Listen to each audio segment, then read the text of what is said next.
سلام ګرانو لیدونکو، د نن ورځې څو تازه او مهمو خبرونو ته ښه راغلاست.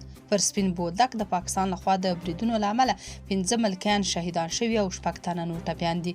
د خان په نوم دغه یو ځوان او د هغه ورېندار هم د قربانیانو په منځ کې دي.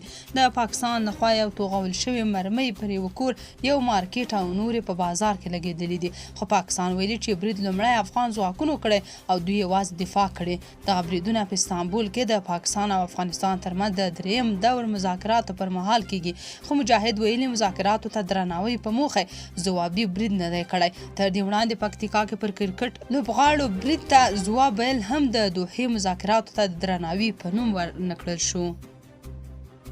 د استانبول خبرې پاکستان ټینګار کړی چې له خپلو غوښتنو نه په شا کېږي. د افغانستان او پاکستان ترمنځ د دریم پړاو خبرو اترو لړۍ د پنجشنبې په ورځ په استانبول کې پیل شوه، خو له دې سره هممهاله یو لوړپوړی پاکستانی چارواکی وایي د اسلام آباد غوښتنې نه بدلیدونکي دي او هیواد به له خپل دریځه شاتګ ونه کړي. د اسلام آباد نه خپرېدونکي ډان ورځپاڼې د نوم نه ښودلو پرته د دغه چارواکي په حواله لیکلي چې پاکستانی پلاوی د روښانه لارښوونو سره استانبول ته رسېدلی او د دوی بنسټیزه موخه دا ده چې ډاډ ترلاسه کړي هغه ژمنې چې طالبانو مخکې کړې وي د عملي کېدو ضمانت یې باید ورکړل شي. د دغه تضمین اصلي موخه د افغانستان له خاورې د ټي ټي پي د وسلوالو فعالیتونو مخنیوی دی.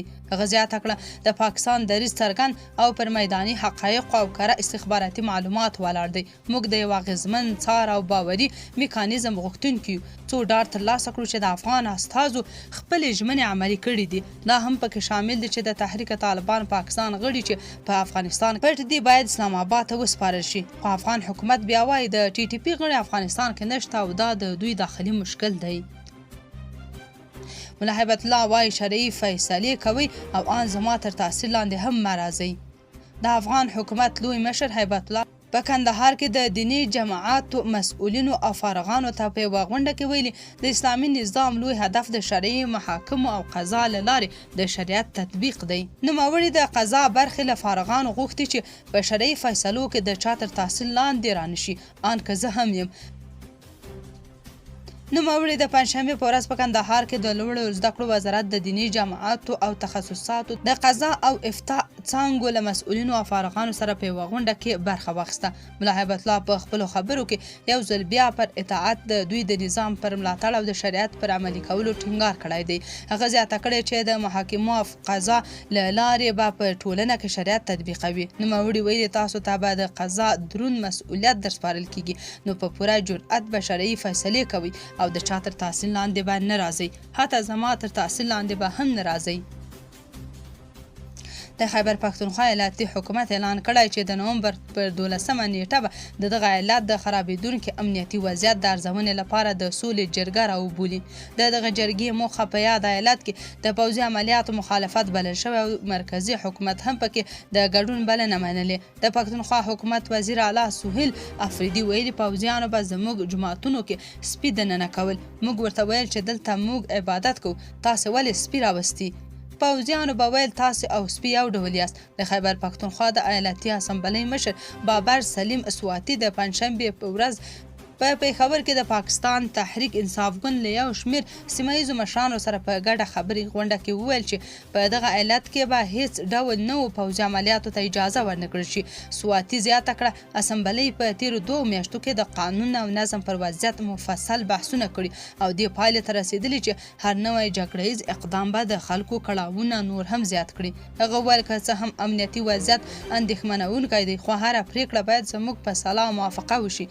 د نوموړي په خبره ټول سیاسي ګوندونه په دې سلا شوي چې یوه پارلماني امنیتي کمیټه دې جوړه شي او د سولې یوه پراخه جرګه دې راوبلل شي چې پکې ټول ګوندونه برخه ولري. ضعیف وای پاکستان نه تعهد ته ژمن دی او نه د خبرو ارزښت پیژني. ملا عبدالسلام ضعیف د پاکستاني ځواکونو لخوا پر سپین بولدک ننني برید ته په غبرګون کې ویلي چې پاکستان د ژمنو او مذاکراتو پر ارزښت باور نه لري. هغه پر ایکس خواله رسنۍ لیکلي نن په استانبول کې د افغانستان او پاکستان د استازو ترمنځ خبرې پیل شوې، خو په همدې وخت کې د پاکستان هوایي ځواکونو د بولدک په سیمه کې بریدونه کړي چې زموږ معصوم هیوادوال پکې شهیدان او ټپیان شوي دي. نوموړي زیاته کړې دا ښایي چې پاکستان نه تعهد ته ژمن دی او نه د خبرو په اهمیت پوهیږي. کابل کې د افغان هند څېړنیز مرکز جوړیږي. په کابل کې د هند سفارت شرزدفیر کرن یا دوف د طالبانو د کرنې او اوبو لګولو وزیر عطاالله عمري سره په کتنه کې ویلي په افغانستان کې د افغان هند څېړنیز مرکز جوړیږي. نوموړي همدارنګه د کرنیزو صادراتو او د کرنې په میکانیزم کولو هم طالب وزیر سره خبرې کړې دي. طالب وزیر له هند غوښتي چې یاد هیواد په افغانستان کې په بیلابیلو برخو کې پروژې عملي کړي. مولانا وایي سیاسیون د استخباراتي پلاوي پرتله ښه مذاکرات نشي کولی.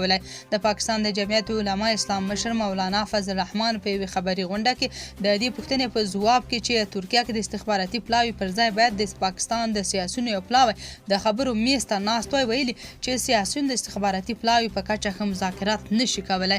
مولانا فضل الرحمن په یوې خبري غونډه کې د یو خبریال د هغې پوښتنې په ځواب کې چې ترکیه کې له طالبانو سره په مذاکراتو کې د پاکستان د استخباراتي پلاوي پر ځای باید د سیاستوالو یو پلاوی وای وویل موږ د اصولو له مخې نه بلکې د ځواک پر اساس پر مخ ځو. هغوی ته معلومه ده چې ځواک زموږ لاس کې دی او موږ ته هم معلومه ده چې ځواک زموږ لاس کې دی.